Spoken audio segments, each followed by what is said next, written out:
Continuation ચાલુ રાખીએ. And Himalayas queen, હિમાલયની જે રાણી છે એના માટે 3 એડજેક્ટિવ વાપરે છે. પોએમ એક્ઝામમાં આવે છે, હું તમને પછી ક્વેશ્ચન સમજાવું. And the Himalayas queen calm and serine, હિમાલયની રાણી કઈ? કાંચનજંઘા. કેવી છે? તો રાણીમાં રાણી જેવા ગુણ હોવા જોઈએ. રાજકુમારી હોય તોફાની હોય, પણ રાણી તો ધીરે ગંભીર વ્યક્તિત્વ છે ને, બસ એ જ બતાવ્યું છે. જો તમે કામ, શાંત, સેરીન જે ગંભીર છે. હવે એક્ઝામમાં આવો એક ક્વેશ્ચન આવે છે કે which adjectives are use for Kanchenjunga. The adjective use for Kanchenjunga are number 1 calm, number 2 serine, and number 3 તમે લખી શકો હિમાલયસ ક્વીન. બરાબર. And Himalayas queen calm and serine, હિમાલયની રાણી જે ધીર ગંભીર છે એ રાણી રિટર્ન પરત કરે છે ધ હેવન્સ ગ્રીટિંગ્સ. હેવન એટલે સ્વર્ગ, અને ગ્રીટિંગ, ગ્રીટિંગનો અર્થ ખબર તમને? ગ્રીટિંગ શબ્દ છે પણ ગ્રીટિંગનો અર્થ છે શુભેચ્છા. હિમાલયની રાણી સ્વર્ગની આ શુભેચ્છાઓને પરત મોકલે છે. તમે જુઓ કેટલાક પ્રોટોકોલ છે, કેટલાક નીતિ નિયમો નહીં કહી શકીએ પણ એક અનલખ્યો પ્રોટોકોલ છે. રાજાના લેવલની વ્યક્તિ હોય, અહીંયા હિમાલયની રાણી છે, એને આપણે કંઈક આપીએ તો એ આપણે ખાલી હાથે ન જાય. બીજી એક તમને વાત કરું તો આપણા વડીલ, ગુરુ અને મિત્ર, સમજો, વડીલ, ગુરુ અને મિત્ર એમને જ્યાં જતા હોય તો શુભેચ્છા માટે, મુલાકાત માટે, ક્યારેક ખાલી હાથ નહીં જવું. વડીલ હોય એમની ગમતી કોઈ બુક પણ લઈ જઈએ, ગુરુ માટે પણ અને મિત્ર માટે પણ. બહુ મજા આવશે, તમે કરી જુઓ.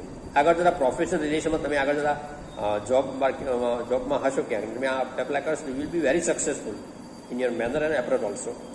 આ હિમાલયની રાણી છે. રાણી ક્યારેય કોઈનું કશું રાખતી નથી. ભગવાન સૂર્યના કિરણો એને જે સવારની શુભેચ્છાઓ આપી છે એને પરત કરે છે. કે returns the heaven greeting in robes of white, શ્વેત વસ્ત્રધારી છે. કેમ રોબ્સ ઓફ વ્હાઇટ? તો હિમાલયના શિખરો ચારે બાજુ બરફ છે, સ્નો, જ્યાં જુઓ ત્યાં ઉન્નત પર્વત. તમે અમે લિંક કહી એમાં, અથવા તો તમે યુટ્યુબ પર ટ્રાય કરજો મોર્નિંગ એટ કાંચનજંઘા અથવા તો સનરાઈઝ એટ ધ હિમાલયા. વહેલી સવારનું જે સનરાઈઝના દ્રશ્યો છે એ જોવા જેવા છે, અદ્ભુત નજારો છે. ક્લિયર? તો રિટર્ન ધ હેવન્સ ગ્રીટિંગ, સ્વર્ગની શુભેચ્છા પરત કરે છે રોબ્સ ઓફ વ્હાઇટ. રાણીના વસ્ત્ર કેવા છે? શ્વેત વસ્ત્રધારી છે. કેમ? હિમાલય પર્વત શિખર છે અહીંયા. રાણી હકીકતમાં નથી. કવિએ સજીવારોપણ અલંકાર કરીને આ કાંચનજંઘાને હિમાલયની રાણી બનાવી છે. તો એના પર કેવું વસ્ત્ર છે? તો શ્વેત વસ્ત્રધારી છે. Bath in golden light. બાથનો મતલબ થાય સ્નાન કરવું. BATHE, ધ્યાનથી. હા, BATH બાથ એટલે સ્નાન, પણ સ્નાન કરવું વબ, BATHE, એને ડી લાગેલું પાસ્ટ ટેન્સ થયો છે. બાથ ઇન ગોલ્ડન લાઇટ, જે સોનેરી પ્રકાશમાં સ્નાન કરે છે. આનો મતલબ શું? તો મેં તમને હાલ જ કહ્યું ને કે કોઈ પણ આવા પર્વતીય શિખરો છે, એમાં ખાસ હિમાલયન પર્વત, એમાં વહેલી સવારે જ્યારે સૂર્યના ગોલ્ડન કિરણો આવે છે ને, રાતનો સમય હોય ત્યારે ડાર્ક કલર હોય છે, પછી ધીમે ધીમે સૂર્યના પ્રકાશ આવે ત્યારે વ્હાઇટ, અને પછી થોડોક સમય જ્યારે સૂર્યનું ડાયરેક્ટ કિરણ આવે, સનરાઈઝ, એ ચારેય બાજુના હિમાલયના જે 5 થી 7 સેકન્ડનો 5 થી 7 મિનિટનો નજારો છે, અદ્ભુત દ્રશ્ય છે. તમે જાઓ કોઈ વખત હિમાલયના બાજુ ટૂર પર તો આ ચૂકતા નહીં. તમને ટ્રાવેલ ઓપરેટર પણ કહેશે કે આ માણવા જેવું છે, પણ વહેલી સવારે જાગવું પડે એના માટે, આ જોવા માટે. અને આટલે દૂર ગયા હો તો લાવો ચૂકવા જેવો નથી.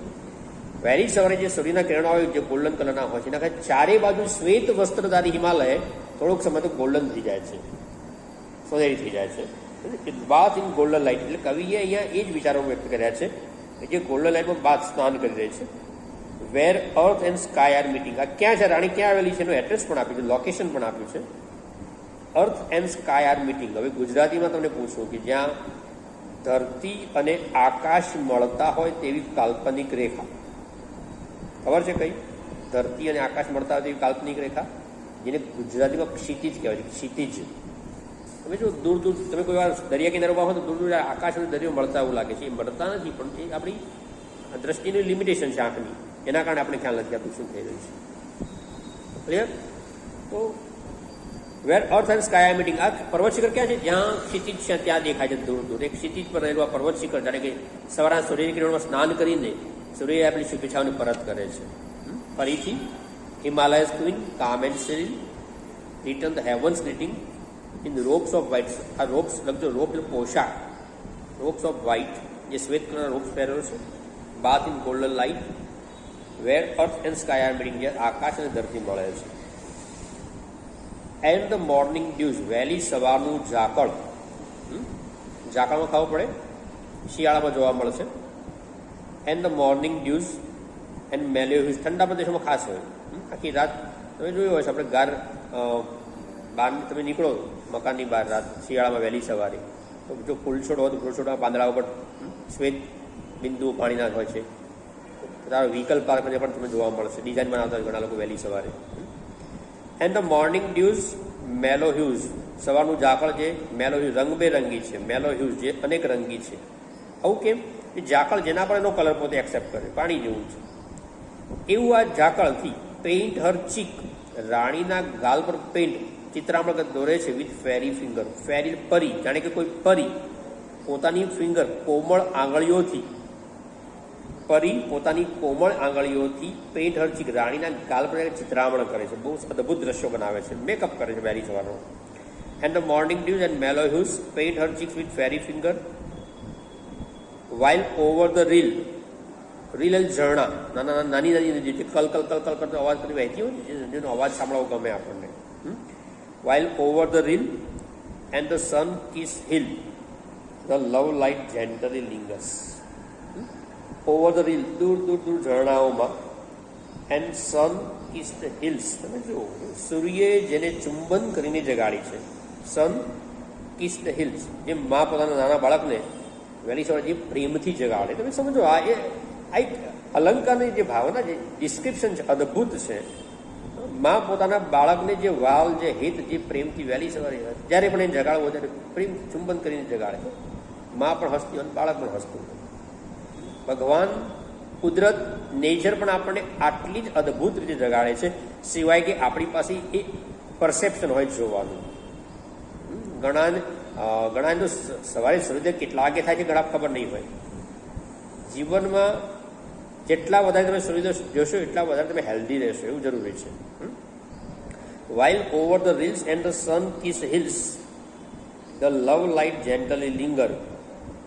વહેલી સવારે સૂર્ય જ્યારે ચુંબન કરે છે ત્યારે ટૂંકમાં સૂર્યના કિરણો આવે ત્યારે પ્રકૃતિને સૂર્ય જગાડી રહ્યો છે આપણે. ભગવાન સૂર્ય over the rills and the sun kiss hill, આપણે એને ભગવાનનું ઉપમા આપી છે. તમે એને સોલાર ફેમિલીના એક પાર્ટ પણ કરી શકો, મોભી છે. પણ એ સૂર્ય દરરોજ સવારે પોતાના પ્રેમાળ કિરણોસ્પદના ચુંબનથી ઝરણાઓને અને ટેકરીઓને જગાડે છે. And the love light gently linger, ત્યાં સૂર્યનો આ પ્રેમાળ પ્રકાશ, લવ લાઇટ જેન્ટલી લિંગર, લખો લિંગર ટકી રહેવું, જેન્ટલી હળવેકથી, પ્રેમથી, બળજબરીથી નહીં. વહેલી સવારે આપણે કોઈને જગાડતા હોય ને શાંતિ જ જગાડીએ, તો સડાઈથી ન જગાડીએ, કારણ કે દિવસની શરૂઆત છે. The love light gently linger and the breaking day, ધીમે ધીમે બ્રેકિંગ ડે. સમજો, વળલી શબ્દોને જવાનું, બ્રેક બ્રોક અને તૂટવું નહીં. બ્રેકિંગ ડે, દિવસ તૂટે છે વર્ત નથી લેવાનો. બ્રેકિંગ ડે, ધીમે ધીમે ધીમે દિવસ ઉગે છે, રાત પૂરી થાય છે, દિવસ ઉગે છે. And send the first faint રે, ભગવાન સૂર્ય અથવા સૂર્ય પોતાનું ફર્સ્ટ પહેલું ફેન્ટ ઝાંખું રે કિરણ મોકલે છે. ગુજરાતીમાં આપણે બહુ સરસ શબ્દ છે. તમે આ હાલ એનો સમય હાલ સમર છે ને, વહેલી સવારનો લગભગ 5 થી 5:30 વચ્ચેનો સમય, જે ગુજરાતીમાં મોં સુધણું કહેવાય છે. યાદ રાખજો, મોં સુધણું. દૂરથી જોઈએ તો આપણે કોઈ વ્યક્તિ આવતું એવું દેખાય, પણ એનું મોં ન દેખાય, એવું થોડુંક અજવાળું, જેથી વ્યક્તિ આવે જોઈ શકીએ, પણ એટલું અંધારું પણ ખરું કોણો ફીચી ક્લિયર ન થાય. બરાબર? એને ડોન કહેવાય, DAWN, પરોઢ, ડોન, સવાર.